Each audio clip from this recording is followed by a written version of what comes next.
नमस्ते दोस्तों, कपिल देवगन के साथ टॉक हीलिंग में आपका स्वागत है।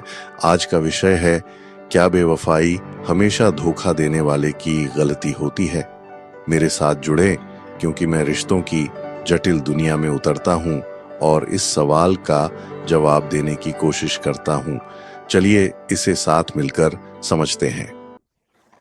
बेवफाई एक संवेदनशील विषय है जो कई लोगों को प्रभावित करता है और इसे अक्सर दोष देने के एक साधारण मुद्दे के रूप में देखा जाता है। धोखा देने वाला गलत है और बस। हालांकि रिश्ते जटिल होते हैं और अक्सर कहानी में और भी बहुत कुछ होता है। आम धारणा यह है कि बेवफाई हमेशा धोखा देने वाले की गलती होती है और कई मायनों में यह सच है। जिस व्यक्ति ने धोखा दिया है उसने अपने साथी के विश्वास को तोड़ने का विकल्प चुना है। इस चुनाव के विनाशकारी परिणाम हो सकते हैं, जिससे धोखा खाने वाले व्यक्ति को दर्द और चोट पहुंचती। बहुत से लोग बेवफाई को एक डील ब्रेकर के रूप में देखते हैं और यह समझना मुश्किल नहीं है कि क्यों। जिस व्यक्ति से आप प्यार करते हैं और जिस पर भरोसा करते हैं, उसके द्वारा धोखा दिए जाने का एहसास दुनिया की सबसे बुरी भावनाओं में से एक है। बेवफाई की यह धारणा इस विचार में निहित है कि रिश्ते विश्वास पर बने होते हैं और जब वह विश्वास टूट जाता है तो उसे सुधारना मुश्किल हो सकता है।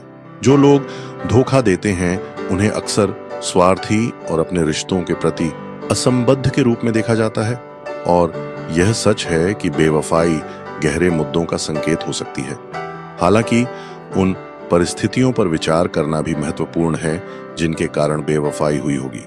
हर रिश्ता अनोखा होता है और धोखा देने में योगदान देने वाले कारक हो सकते हैं।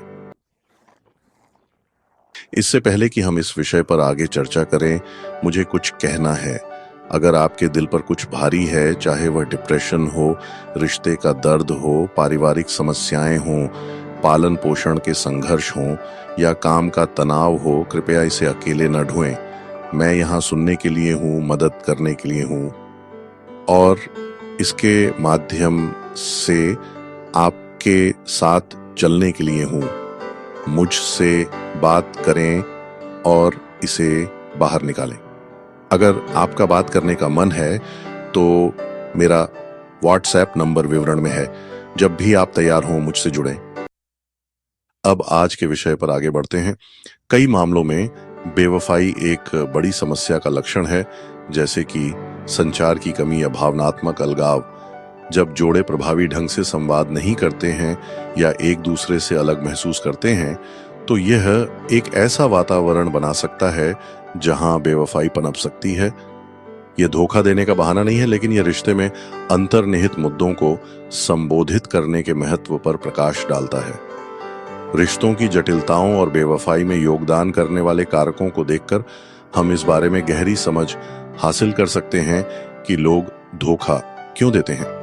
भावनात्मक अलगाव, अधूरी जरूरतें और संचार संबंधी समस्याएं सभी बेवफाई में योगदान कर सकती हैं। उदाहरण के लिए, अगर एक साथी को लगता है कि उनकी बात नहीं सुनी जा रही है या उन्हें समझा नहीं जा रहा है, तो वे कहीं और मान्यता प्राप्त कर सकते हैं।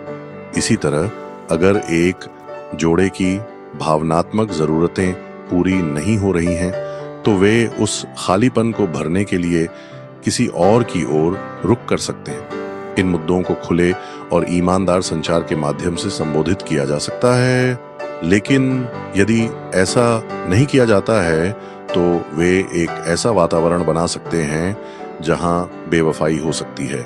लोग अलग अलग कारणों से धोखा देते हैं और यह हमेशा सेक्स या आकर्षण के बारे में नहीं होता है।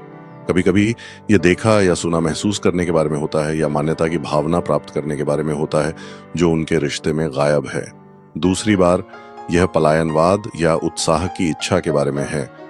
कारण जो भी हो, यह स्पष्ट है कि बेवफाई अक्सर एक जटिल मुद्दा होता है जिसे साधारण दोष में कम नहीं किया जा सकता है। शोध बताते हैं कि बेवफाई का अनुभव करने वाले 60% तक जोड़े अपनी समस्याओं का समाधान करने और दूसरी तरफ मजबूत होकर उभरने में सक्षम होते हैं।